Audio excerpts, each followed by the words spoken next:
Hello students, आज का topic है कांग्रेस का कराची अधिवेशन 1931। आप किसी भी पीसीएस एग्जाम की तैयारी करते हैं, ये वीडियो आपके लिए महत्वपूर्ण है। आइए वीडियो की शुरुआत करते हैं। गांधी इरविन समझौते, जिसको दिल्ली समझौता भी कहते हैं, इसको मंजूरी देने के लिए सरदार वल्लभ भाई पटेल की अध्यक्षता में 26 से 31 मार्च 1931 को कांग्रेस का कराची अधिवेशन हुआ। इसी अधिवेशन में पहली बार कांग्रेस ने मौलिक अधिकारों और राष्ट्रीय आर्थिक कार्यक्रमों से संबद्ध प्रस्ताव पारित किया। इसी अधिवेशन में कुछ लोगों के विरोध करने पर गांधी जी ने कहा था, गांधी मर सकता है, गांधीवाद नहीं। यह पहला अवसर था जब पूर्ण स्वराज्य को कांग्रेस द्वारा परिभाषित किया गया। 1931 में भारतीय राष्ट्रीय कांग्रेस के कराची अधिवेशन में पारित मूल अधिकारों तथा आर्थिक कार्यक्रम पर संकल्प पंडित जवाहरलाल नेहरू ने प्रारूपित किया था तथा एम.एन. राय ने इसमें सहयोगी की भूमिका निभाई थी। सुभाष चंद्र बोस ने भारतीय राष्ट्रीय कांग्रेस के कराची अधिवेशन 1931 को महात्मा गांधी की लोकप्रियता और सम्मान की पराकाष्ठा माना है। चलिए अब कुछ क्वेश्चंस देख लेते हैं। पहला क्वेश्चन देखिए, निम्नलिखित में से किसने भारतीय राष्ट्रीय कांग्रेस के कराची अधिवेशन का सभापतित्व किया था, यानी कि कौन अध्यक्ष थे। Option A Jawaharlal Nehru, option B है J M. Sengupta, option C S C. Bose यानी कि सुभाष चंद्र बोस, ऑप्शन डी सरदार वल्लभ भाई पटेल। तो इसका सही आंसर है डी, सरदार वल्लभ भाई पटेल। गांधी इरविन समझौते, जो कि दिल्ली समझौता भी कहलाता है, इसको मंजूरी देने के लिए सरदार वल्लभ भाई पटेल की अध्यक्षता में 26 से 31 मार्च 1931 लिखा है। यहाँ नया एडिशन बुक में 29 से 31 मार्च 1931 लिखा है, ठीक है। तो समझिए कि 29 से 31 मार्च 1931 को कांग्रेस का कराची अधिवेशन हुआ। इसी अधिवेशन में पहली बार कांग्रेस ने मौलिक अधिकारों और राष्ट्रीय आर्थिक कार्यक्रमों से संबद्ध प्रस्ताव पारित किया था। 2023 में भी ये क्वेश्चन पूछ लिया गया है, इसलिए आपके लिए सबसे इम्पॉर्टेंट लाइन यही होता है कि मौलिक अधिकार और राष्ट्रीय आर्थिक कार्यक्रम कब पारित हुआ था, इसके बारे में सबसे पहली बार कब बात हुआ था। तो आप याद रखिएगा, ये कराची अधिवेशन था। इसी अधिवेशन में कुछ लोगों के विरोध करने पर गांधी जी ने कहा था कि गांधी मर सकता है, गांधीवाद नहीं। यह पहला अवसर था जब पूर्ण स्वराज्य को कांग्रेस द्वारा परिभाषित किया गया था। अब बताइए कि गांधी जी का विरोध क्यों हो रहा था। हम लोग जानते हैं कि इस अधिवेशन से ठीक पहले गांधी इरविन समझौता हुआ था और उस समझौते में भगत सिंह की फांसी नहीं रोकी गई। भगत सिंह को 23 मार्च 1931 को फांसी हो गया और ये जो अधिवेशन है ये 29, 30, 31 को चल रहा है, जस्ट 2-4 दिन 5 दिन के बाद। तो लोगों का दुख अभी कम हुआ नहीं है। जब गांधी जी आते हैं अधिवेशन में तो लोग काला झंडा दिखा करके इनका विरोध करते हैं कि अगर आप और चाहते, मेहनत करते और इरविन पर दबाव बनाते तो ये फांसी जो था वो टल सकता था या माफ़ हो सकता था। इसी पर विरोध था। फिर कुछ लोग तो गांधी इरविन समझौते पर भी खुश नहीं थे कि समझौता ही गलत है। फिर कई लोग तो इसलिए नहीं खुश थे क्योंकि आंदोलन बंद कर दिया जा रहा था। तो कई कारण थे, कई मत थे सबके, लेकिन यही सब रीज़न था कि विरोध हुआ था। चलिए अगला क्वेश्चन देखते हैं। 1931 में भारतीय राष्ट्रीय कांग्रेस के कराची अधिवेशन के लिए, जिसकी अध्यक्षता सरदार पटेल कर रहे थे, किसने मूल अधिकारों तथा आर्थिक कार्यक्रम पर संकल्प प्रारूपित किया था। Option A Mahatma Gandhi, option B Pandit Jawaharlal Nehru, option C doctor Rajendra Prasad और option D doctor B R. Ambedkar. तो सही आंसर है पंडित जवाहरलाल नेहरू।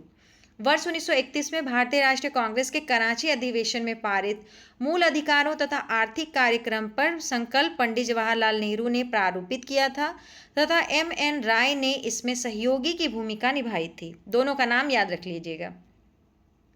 अगला क्वेश्चन देखिए, निम्नलिखित में से किसने भारतीय राष्ट्रीय कांग्रेस के कराची अधिवेशन 1931 को महात्मा गांधी की लोकप्रियता और सम्मान की पराकाष्ठा माना है। ऑप्शन पढ़िए। Option A SC. Bose, option B Pattabhi Sitaramayya, option C Sardar Vallabh Bhai Patel, option D Sardar Kishan Singh. A सही है, सुभाष चंद्र बोस, ठीक है। सुभाष चंद्र बोस ने भारतीय राष्ट्रीय कांग्रेस के कराची अधिवेशन 1931 को महात्मा गांधी की लोकप्रियता और सम्मान की पराकाष्ठा माना है। अगला क्वेश्चन है, चौथा नंबर क्वेश्चन। भारतीय स्वाधीनता संघर्ष से संबंधित निम्नलिखित घटनाओं को उनके सही क्रम में रखकर सही कूट चुनिए। पहला है द्वितीय गोलमेज सम्मेलन, दूसरा है भारतीय राष्ट्रीय कांग्रेस का कराची अधिवेशन, फिर है भगत सिंह को फांसी, और चौथा कहता है गांधी इरविन समझौता। यहाँ पे चारों ऑप्शन एक जगह नहीं लिखा है, इसलिए थोड़ा आपको दिक्कत होगा। एक बार में आंसर जानिए, सी, आप यहीं से समझ लीजिए। सबसे पहले हुआ गांधी इरविन समझौता। कांग्रेस ने वायसराय के साथ बातचीत के लिए गांधी जी को अधिकृत किया। गांधी और इरविन के बीच लंबी बातचीत के उपरांत 5 मार्च 1931 को दोनों के बीच एक समझौते पर हस्ताक्षर हुए, जिसे गांधी इरविन समझौते के रूप में जाना जाता है। देखिए, चारों जो हुआ है ना, सब 1931 में हुआ है और सब लगभग मार्च महीना में ही हो रहा है। बस आप ध्यान रखिए कि पहले कौन हुआ, फिर उसके बाद क्या हुआ। 5 मार्च को गांधी इरविन समझौता हो गया, ठीक है। 23 मार्च को भगत सिंह जी को फांसी हो गई। तो अगला जो है, लाहौर षड्यंत्र कांड में भगत सिंह, सुखदेव तथा राजगुरु को 23 मार्च 1931 को फांसी दे दी गई। फिर हुआ कांग्रेस का कराची अधिवेशन, क्योंकि गांधी इरविन समझौता जो हुआ, अब उसको पारित भी तो करना पड़ेगा, तो कांग्रेस के अधिवेशन में उसको पारित कराना है। तो 26 से 31 मार्च या 29 से 31 मार्च, जो आपको मन करे, 1931 तक कराची में हुए कांग्रेस के वार्षिक अधिवेशन में गांधी इरविन समझौते की संपुष्टि की गई। और जब इसमें सब कुछ पास हो गया, मान लिया गया, तब जाके उनको कहा गया कि अब आप गोलमेज सम्मेलन जा सकते हैं। तब जाएंगे गांधी जी गोलमेज सम्मेलन में। तो द्वितीय गोलमेज सम्मेलन का दूसरा सत्र 7 सितंबर 1931 को प्रारंभ हुआ, जिसमें महात्मा गांधी कांग्रेस के एकमात्र प्रतिनिधि के रूप में सम्मिलित हुए। यह सम्मेलन पूर्णतः निष्फल रहा, ये भी फेल हो गया। क्यों फेल हो गया, वो हम लोग गोलमेज सम्मेलन जब बात करेंगे तीनों का, तो कंपेयर करके पढ़ेंगे, तब ज़्यादा अच्छा समझ में आएगा। उसको हम लोग अगले टॉपिक में कंप्लीट करेंगे। अब आप यहाँ 5वां नंबर क्वेश्चन देखिए। भारतीय राष्ट्रीय आंदोलन से संबंधित निम्नलिखित घटनाओं को पढ़िए और इसका सही कालानुक्रम जो है उसको बनाइए।